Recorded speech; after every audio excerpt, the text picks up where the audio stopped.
Let's talk about Gladiator II from 2024.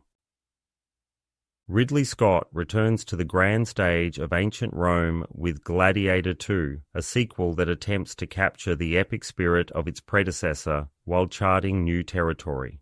Set 16 years after the death of Maximus, the film follows Lucius, played by Paul Mescal, as he navigates a world of political intrigue and gladiatorial combat. The story begins with a gripping battle sequence that sets the tone for a tale of vengeance and redemption. Lucius, now a widower, is captured and forced into the brutal life of a gladiator, echoing the journey of Maximus but with his own unique challenges. The film's plot is a tapestry of complex relationships and power struggles. Lucius is driven by a desire to avenge his wife's death at the hands of Roman general Marcus Acacius, portrayed by Pedro Pascal. However, the narrative is not as straightforward as it seems. Acacius is married to Lucilla, the mother of Lucius and former lover of Maximus, adding layers of familial tension and intrigue. Denzel Washington shines as Macrinus, a former slave turned gladiator handler whose political savvy and charisma steal the spotlight.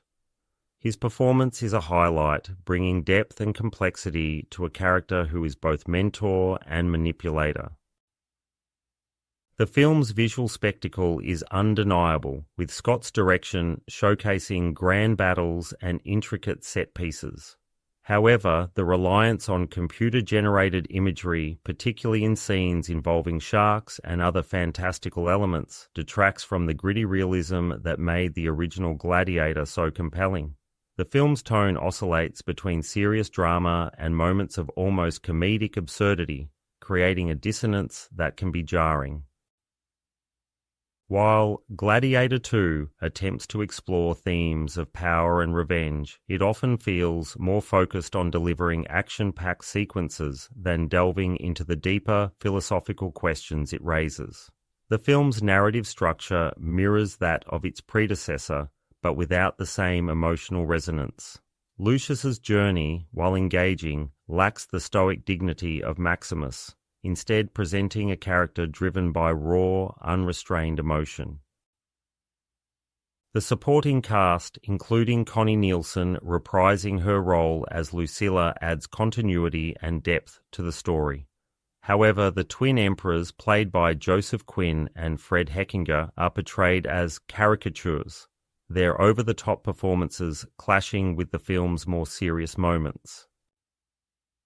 In the end, Gladiator II is a visually stunning but thematically uneven sequel. It offers enough spectacle to entertain, but struggles to escape the shadow of its predecessor. While it may not reach the heights of the original, it provides a new chapter in the saga of Rome's gladiators, driven by strong performances and Scott's undeniable flair for epic storytelling. For fans of sword and sandal epics, it is a journey worth taking, even if it does not quite achieve the greatness it aspires to. So, that's my review of Gladiator II, and I'm giving it 3.5 stars out of a maximum of 5 stars. Thanks for listening. If you've enjoyed this review, please like, subscribe, and I'll see you next time at Mediocre Movie Reviews.